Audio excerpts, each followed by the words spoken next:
Playing good defense is hard in Madden 25. We've all dealt with it early this year. It can be tough to get stops. However, this defense I'm about to show you will give you the best chance to get stops if you use it correctly. Now, before we start, there's some important things you need to know when running this defense. So firstly, let's get into our coaching adjustments. We can pull up our coaching adjustments by pressing the right stick in as if it was a button. And there's a few things we need to make sure that are set here. Number one, we want our auto flip defensive play call on. For some defenses, it can be good to have this off, but for this particular one, we're going to keep it on. Now, another important thing is your option defense, only because you will run into people every now and then that will try to hit you with the read option, and especially if they have a fast QB like Lamar Jackson, this could end up getting them some big, easy yards, and you don't want to give that up. So you want to have this on conservative, which will tell your defense to focus on the quarterback so that they cannot get easy read option yards. Very important. Now, the next thing is our zone drops. This is going to be important for when we want to run the coverage defense. So I'm going to show you how to do a good blitz, and I'm going to also show you a coverage. So the curl flats, we want to put this on 25 for when we run our coverage style defense. The regular flats we're going to leave on default, and then our hooks, you can play around with this. You can leave it on default, or if you want them to get a little more aggressive, especially in a situation where maybe it's 3rd and 5, or if your opponent does like to do little dink and dunk quick passes to the running back over the middle or something like that, you can set this to 5 to make them play a little more aggressively. But this is something that I usually tinker with throughout the game, leaving it on default, sometimes putting it on 5. Now, the formation we're going to be looking at is the nickel double mug. Up on the screen are the playbooks where you're going to be able to find this defense. I recommend the Saints playbook right now. I think that one's actually pretty decent. Now, there is another version of double mug that is called 2-4 double mug, and this blitz will work somewhat the same out of that as well. I just find that the regular double mug is a little more consistent to me personally than the 2-4 double mug. Now, the main play we're going to be looking at today is the nickel dog 3 buzz. Now, I'm going to show you a very basic way to run this that you can use in your games, but on my membership, I'm doing a full breakdown of this formation with multiple plays, multiple setups. But for the YouTube channel, I'm going to give you a basic one that pretty much anybody can use, and this will help you immediately. But if you're interested in that membership, link is in the pinned comment below. I'm running a 7-day free trial. Now, the basic setup for this is super simple. All we want to do is 2 things. We want to shade our defense down, which is Y or triangle, and then down on the right stick. This is going to give us hard flats. We want them to play aggressively because when we're blitzing, we want to take away those quick passes to the flats that a lot of people like to go to. And then the only other thing we want to do is take this blitzing cornerback here, the nickel. We want to drop him over the middle. So we're going to get on him, press A or X, depending on your system. And then I like to usually just put him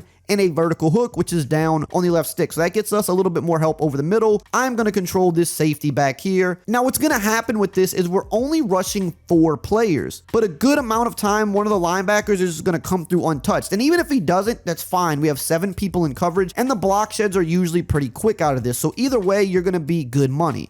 So let me show you what I'm talking about right here, and that's exactly what we want right there, the linebacker coming in free. Now again, I'm going to show you a very important coverage setup that you need to know as well, because you don't want to just blitz every play, but you could see we're only rushing 4 people, and this right here will happen pretty consistently. It's not going to happen every play, don't expect that, but this will happen a decent amount of the time, and when it does, this can pretty much wreck an entire drive. But even if it doesn't happen, you still have 7 guys in coverage, and you're going to get pretty decent block sheds. So again, you see he came through free again. We have everything covered up. There's really no way to get a pass off when this happens. But I want to show you what happens if it doesn't come in right away, because probably at least half the time, that's going to be the case. You're only rushing 4. He's not going to come through every single time. That would be, extremely unrealistic. This defense already is a bit unrealistic itself, but I mean, you can see he's coming in pretty consistent right now. But I just want you to be mindful that don't expect this every single play. But the good thing, like I said, about it is even if it doesn't come in, we've got a lot of coverage on the field. See, that time it didn't come in. It's okay. We're using it over the middle, and we still got to the QB pretty quick. When you have 7 guys in coverage, even if it doesn't come through right away, you're going to be pretty good because there are not going to be any quick places they could go with the ball. Now, really quickly, if you are getting value out of this and you're new to the channel, I would just ask you to subscribe, turn the bell icon on. That way you don't miss out on any of the best tips all year long to help you win more games, and it does help support the channel a ton, and I appreciate it. Now, another crucial thing with this defense before we get to our coverage setup is I have to show you how to stop the run, because that's very important. This type of an alignment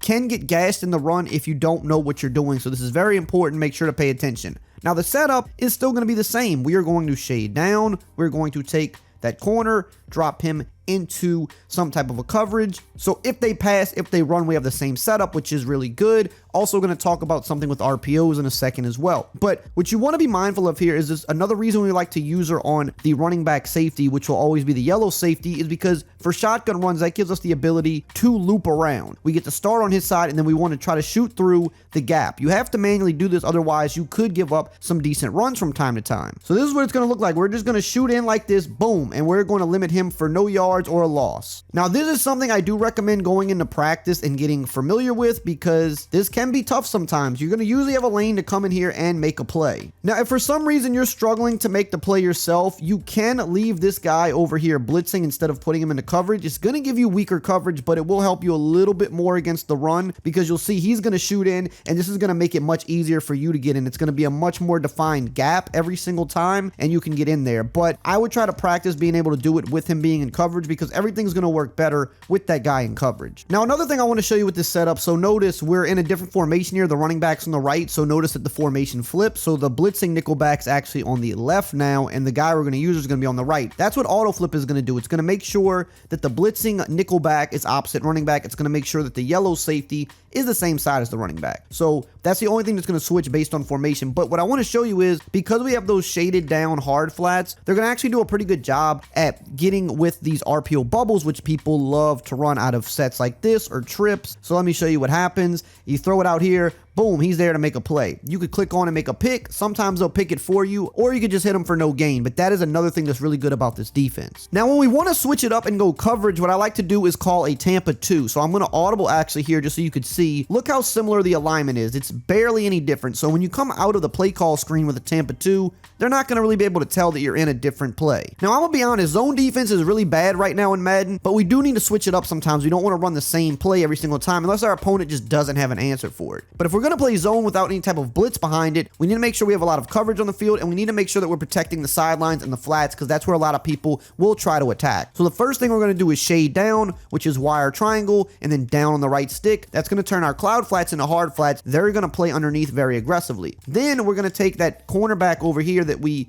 put into an adjustment every play with the blitz. We're going to put him into a curl by pressing A or X depending on your system, and then right on the left stick. Now remember, we set our curl flats to drop 25 yards back, so he's going to drift back here to help stop deep crossers and corners like that. And then the guy underneath him is going to stay down here into the hard flat to try to pick up like a drag coming across the field, or a guy just shooting into the flat instantly. Now we're going to also take this guy here, this left linebacker, and do the same thing. Put him into that curl flat with the same adjustment. He's going to be a little bit more inside, but he's going to get out there at a pretty good spot to do the same thing on that side. And then what I like to do in this coverage is I want to actually use this defensive end on the side of the running back. So if the running back was on the opposite side, then I would just use this guy. But basically, I want to take this guy when the ball is snapped and give some help over the middle, because we only have one guy over the middle right now. And again, you can adjust that yellow zone if you want it to drop further back. Like I said, you can tinker with it. But we're going to just try to help get over the middle. And the goal here isn't to get to the QB quick. The goal here is to confuse our opponents, make them hold the ball, take away everything on the sideline where people like to go. And then as long as we can be a good user over the middle, we make them hold the ball, either throw it away, force a bad pass, or eventually the block shed will get to them. So we're just going to drop back here. We're going to stay over the middle. And you can see, I mean, there's just nothing open, and eventually we get a block shed. Now, again, remember, by default, this yellow zone is going to get further back. In some plays, we might want that if it's a longer yardage situation. But if it's not, remember, we can set those zones to 5 like I talked about, and then he'll stay about right here and help over the shallow middle. So if we feel like we need help on some drags or some quick routes over the middle, or helping with the running back, we can put him to 5. Otherwise, we're going to let him drop deeper, because that'll actually help us if they're trying to throw like a post or something, for example. But the goal here is we want to just try to use her as much as we can. And look, we're still getting quick block sheds, and we're taking away the sidelines because we have 2 hard flats and we have 2 curl flats getting back to the deep sideline. We're helping over the middle and kind of just trying to rob and run around where we can. And when we do that, we're going to make it very hard for our opponents to pass. Now that you know about the best defense in the game, you're halfway there. Now you need to know how to play offense, and you can find that out in this video right here on the screen.